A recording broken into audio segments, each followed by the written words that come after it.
사무엘하 19장 1절부터 10절까지 말씀을 우리가 계속적으로 사무엘하를 보면서 다윗의 삶에 대해서 우리가 보고 있습니다. 어떤 생각이 좀 드십니까? 다윗이 기름을 부은 이새의 자기 아버지의 집에서 기름을 부은 그 시기부터 지금 오늘까지 압살롬의 반역 후에 압살롬이 죽는 이 사건까지 오면서 성경의 분량으로는 짧은 분량이지만 이 기간은 상당히 오랜 기간입니다.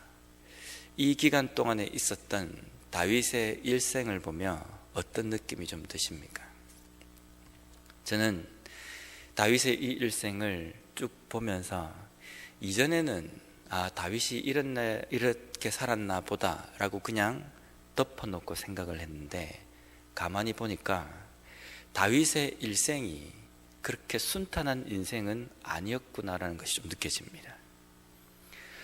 정말 우여곡절도 많고 한순간도 긴장의 끈을 놓을 수 있는 순간도 없었고, 이 문제가 덮어지면, 이 문제가 해결이 되면 바로 또 다른 문제가 일어나고, 외부의 문제가 다 사라졌다라고 생각이 들면 본인의 문제가 터져서 자신의 영적인 나태함들로 인하여서 일어나는 문제들, 그 문제 때문에 자신의 자녀들에게까지 그 문제가 이어지고, 이 상황들을 쭉 이어가면서 만약에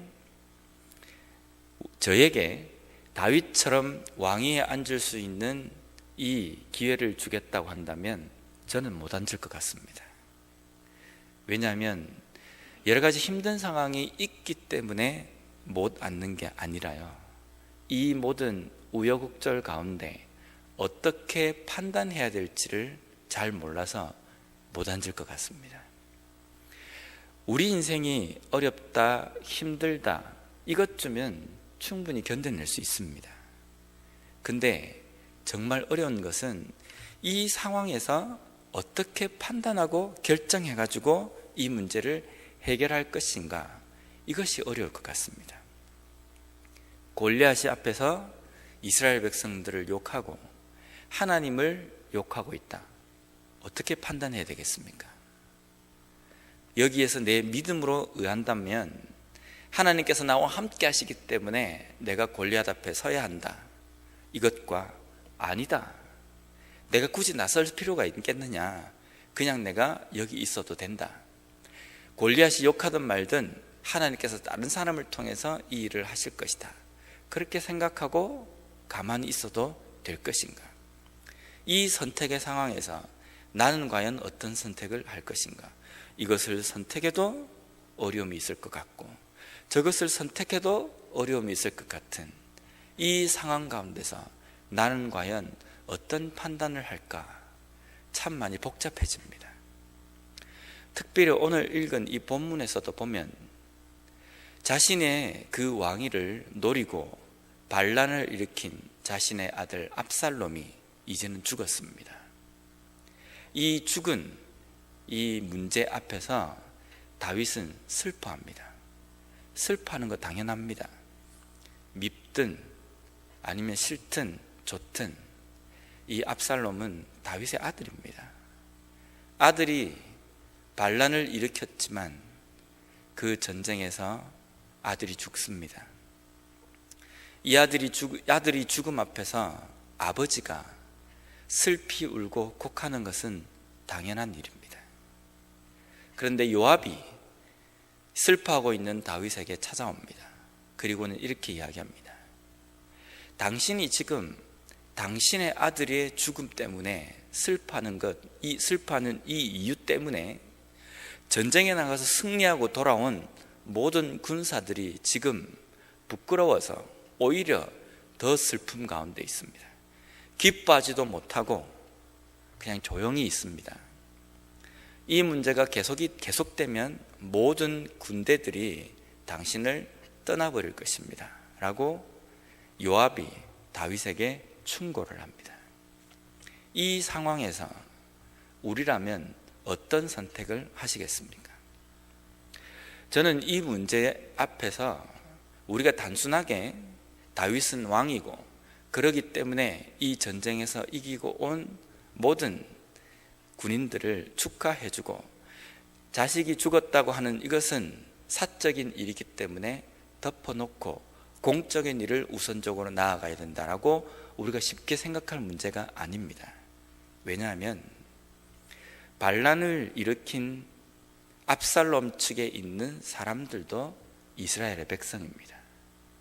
그리고 그 반란을 진압하기 위해서 나아간 군인도 이스라엘 백성입니다. 쉽게 이야기하면 동족 안에서, 같은 민족 안에서 전쟁이 일어난 겁니다. 한쪽은 비록 반란을 했고 한쪽은 하나님께서 기름 부어서 왕으로 있는 다윗 쪽이라 할지라도 지금의 이 전쟁은 블레셋과의 전쟁도 아니고 이방 민족과의 전쟁이 아닙니다. 이 전쟁을 이기고 들어와서 이방을 하나님께서 함께 하셔서 이겼기 때문에 기뻐할 문제도 아닙니다. 동족 간에 일어난 문제이기 때문에 이 전쟁에서 승리한 다윗 쪽에 있는 군사들에게도 분명히 가슴 아픈 전쟁이 될 수 있다는 겁니다. 이 전쟁에 패배한 이스라엘 쪽에 반란군 쪽에서도 여전히 동족 간에 일어난 문제이기 때문에 이 문제가 결코 쉽게 마무리 짓고 쉽게 생각할 전쟁은 아니라는 겁니다. 그 문제 앞에서 과연 우리가 왕이라면 어떤 처신을 하는 게 맞다고 생각하십니까? 요압이 그런 충고를 할 때 다윗이 왕으로서 어떤 결정을 하고 어떻게 행동을 해야 되겠습니까? 저는 이 본문을 월요일부터 화요일까지 계속적으로 머릿속에 묵상을 하면서 도무지 제가 만약에 이 입장이라 한다면 판단을 내릴 수가 없는 상황인 것 같습니다. 근데 다윗은 곧바로 왕의 그 옷을 갈아입고 왕좌에 앉아서 공적인 일을 선택하고 왕위에 오릅니다. 이 모습을 보며 우리는 두 가지로 볼 수 있습니다. 첫 번째는 다윗이 참 대단하다. 사적인 슬픔이 있음에도 불구하고 동족 상잔의 이 문제를 겪었음에도 불구하고 공적인 왕의 그 자리에 올라설 수 있는 결단, 우리가 그렇게 볼 수 있습니다. 또 한 가지로는 다윗은 감정도 없는 사람인 것 같다. 어떻게 자기 아들이 죽은 그 슬픔이 있음에도 불구하고 이렇게 쉽게 이렇게 결정할 수 있는가? 또 한편으로는 요압이 이런 이야기를 하는데 왕으로서 어떻게 질질 끌려다닐 수 있는가? 라고 이렇게 볼 수 있습니다. 그런데 이러한 다윗의 삶의 가치관과 세상을 살아가는 판단 기준을 잘 보여주는 다윗의 시편이 있습니다. 시편 141편 5절 말씀입니다. 제가 한번 읽어보겠습니다. 의인이 나를 칠지라도 은혜로 여기며 책망할지라도 머리에 기름같이 여겨서 내 머리가 이를 거절하지 아니할지라. 그들의 재난 중에도 내가 항상 기도하리로다. 다윗의 인생의 가치관입니다. 의인이 나를 친다 할지라도 그것을 은혜로 여기겠다는 겁니다. 이게 무슨 뜻이냐면요, 아무리 옳은 사람이 나에게 이야기한다 할지라도, 내가 옳은 일을 했음에도 불구하고 누군가가 충고를 하거나 아니면 어떤 문제가 생긴다 할지라도 나는 그것을 은혜로 여기고 그 가운데에서 하나님께서 말씀하시는 음성이 무엇인지를 나는 듣겠다라는 다윗의 삶의 가치관입니다. 그리고 그가 책망할지라도 머리에 기름같이 여기겠다라는 겁니다. 그리고 그의 그 책망을 거절하지 않겠다라는 겁니다. 우리는 우리의 삶의 기준에 따라서 이것이 옳다라고 생각하고 나아갑니다. 근데 우리는 우리 스스로에게 이야기할 때에 나의 가치관은 옳다라고 이야기를 하지만 100% 옳을 수는 없습니다.